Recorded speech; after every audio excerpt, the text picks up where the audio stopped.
Eis alguns conteúdos dados nesse bimestre, nesse segundo bimestre, no primeiro mês. Foi trabalhado alguns conteúdos importantes. Então, neste momento, vou trabalhar um pouco falando com vocês sobre eles, só para relembrar e para fazer uma fixação, né, de matéria, né, do conteúdo. Primeiro momento, nós trabalhamos nesse bimestre a poluição do ar, né, falando sobre os impactos ambientais, que os poluentes, que a poluição, né, o nível de poluição da atmosfera, como que ele pode prejudicar, né, alterar a composição do meio ambiente. Então, como que é feito, medido, né, esse nível de poluição da atmosfera? Nós aprendemos que ele é medido pela quantidade de substâncias poluentes presentes no ar. O que são poluentes, né? Aí nós temos uma definição muito interessante aqui, que é da Companhia Ambiental do Estado de São Paulo, a CETESB, que fala que poluente, ele define assim, poluentes, como qualquer substância, presente no ar e que pela sua concentração possa torná-lo impróprio, nocivo ou ofensivo à saúde, causando inconveniente ao bem-estar público, danos aos materiais, à fauna e à flora, ou prejudicial à segurança, ao uso e gozo da propriedade e às atividades normais da comunidade. Então, a definição de poluentes, feita pela Companhia Ambiental do Estado de São Paulo, ela é bem assim abrangente. Ela é assim, abrange todos os tipos de possíveis poluentes, né, que pode assim causar danos em todos os sentidos. É a composição do ar, nesse gráfico aqui, nós estamos vendo que a composição do ar, como que ele é composto? De gás nitrogênio, grande maioria, né? 75% de gás nitrogênio.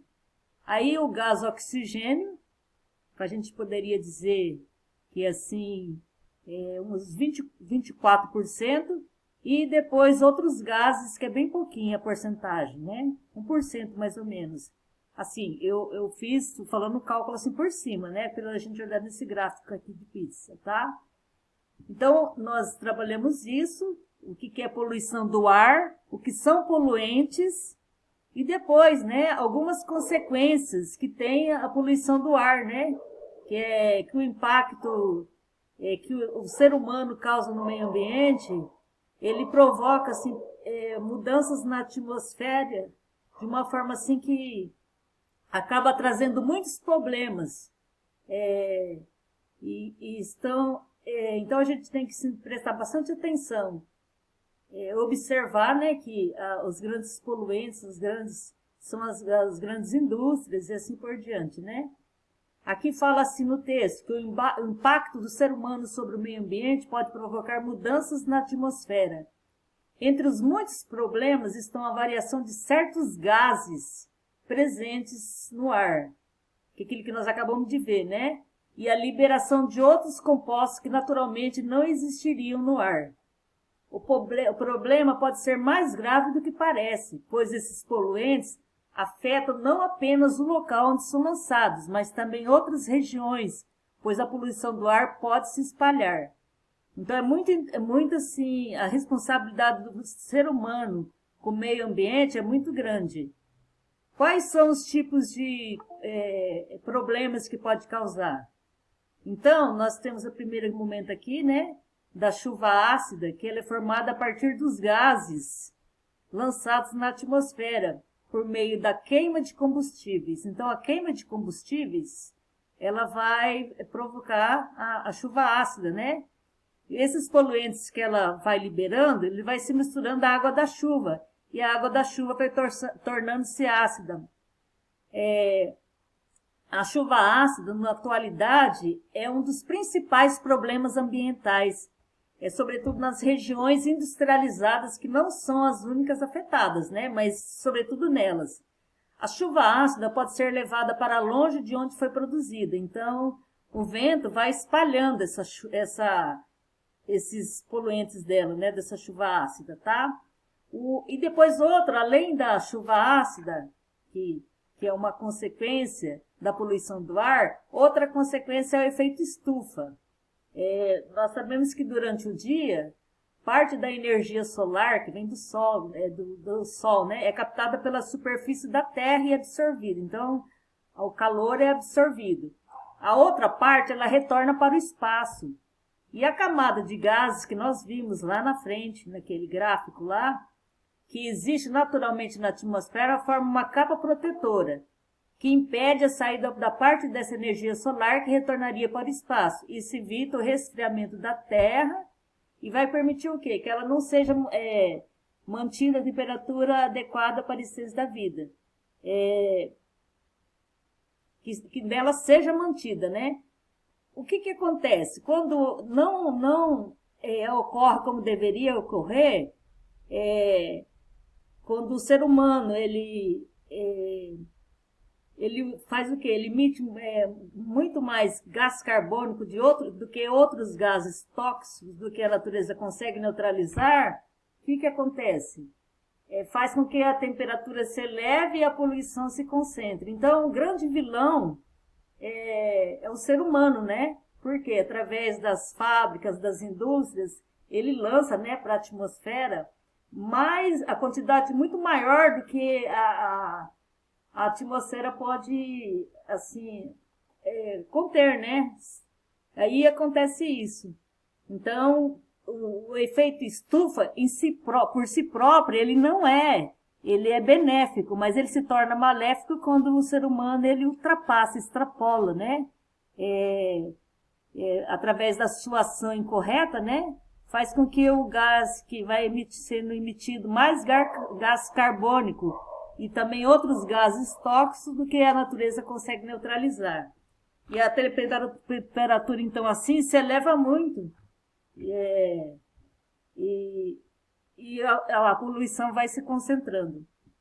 Então, é referente à poluição do ar, nós vimos o que era isso, que são poluentes, e algumas consequências da poluição do ar, que são a chuva ácida e o efeito estufa. Depois, nós trabalhamos poluição do solo, certo? Como o ar e a água, o solo também é muito afetado pela poluição. Nós sabemos que isso tudo ele sofre os impactos, né? Por causa dos resíduos sólidos, certo? Uma das grandes problemas são os agrotóxicos utilizados nas atividades agrícolas. A gente fala veneno, né? São um dos grandes causadores da poluição do solo nas áreas rurais. Então, o povo usa nas lavouras, né, os agrotóxicos. Então, ele é um dos causadores da poluição do solo. Se acha, né, ela tem assim, o objetivo, o uso desses agrotóxicos, ele tem o objetivo de melhorar a produção agrícola. Então, há fatores negativos, apesar de tudo. Por quê? Porque vai acumulando no solo, né, esses agrotóxicos, venenos, né, e eles vão se poluindo cada vez mais.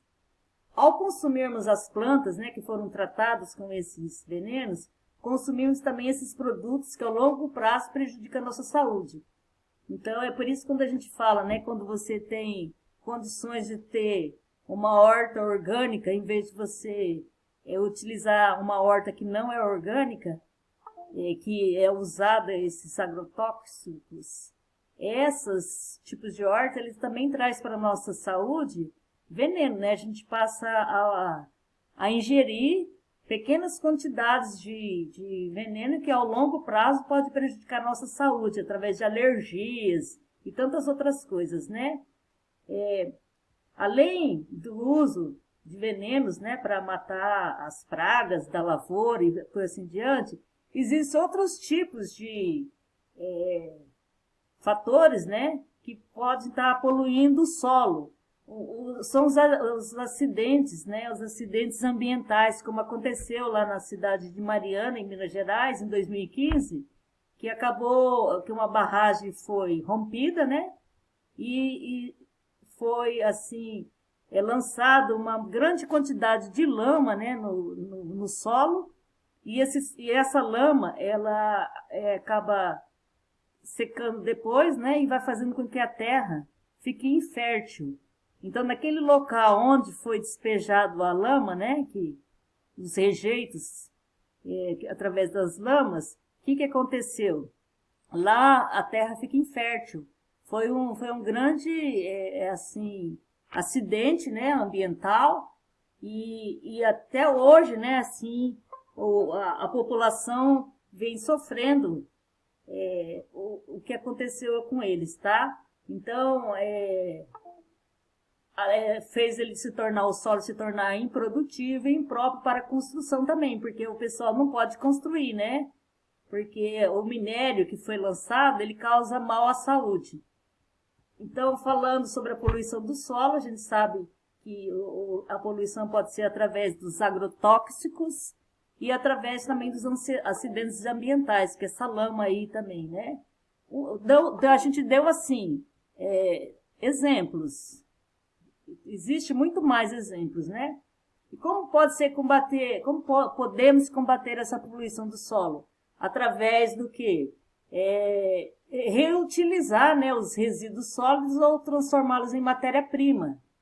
E para encaminhar eles para reciclagem, né? Esses resíduos sólidos, nós já falamos isso já nos vídeos anteriores, é só vocês voltarem lá que vocês vão ver o que é resíduos sólidos, né? Que são o que poderia ser lixo, que se torna um luxo, né?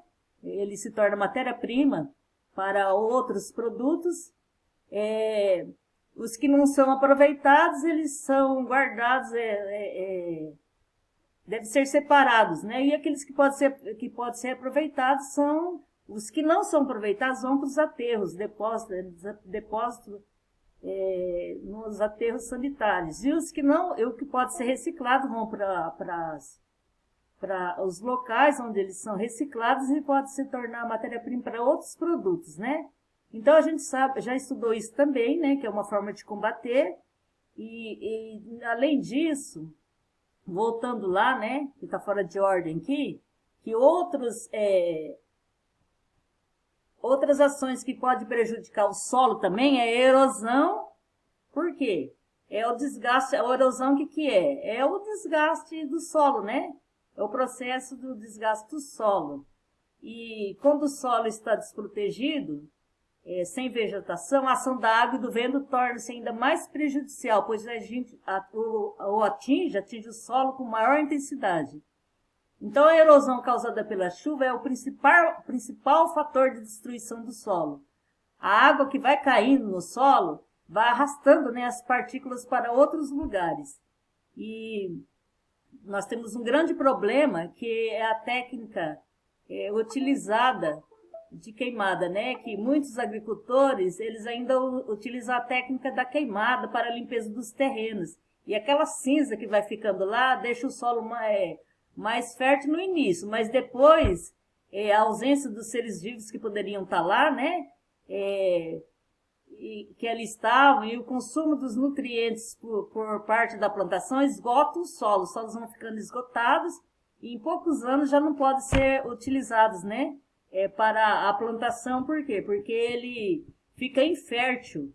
Então, a forma da queimada é incorreta, né? Quando isso acontece, eles abandonam aquele local, a área, e sem a vegetação natural, aquela área vai ficando exposta à erosão, né? A gente vê aqui na figura uma área que está sofrendo erosão aqui, tá? Falta vegetação e assim por diante. Aí, para dar mais continuando, aí outro fator, né? O desmatamento. Quando se elimina toda a vegetação do local, de um terreno, determinado terreno, vai se provocando também a erosão, vai provocando a erosão. Quando a erosão ela atinge encostas do barranco, ela se torna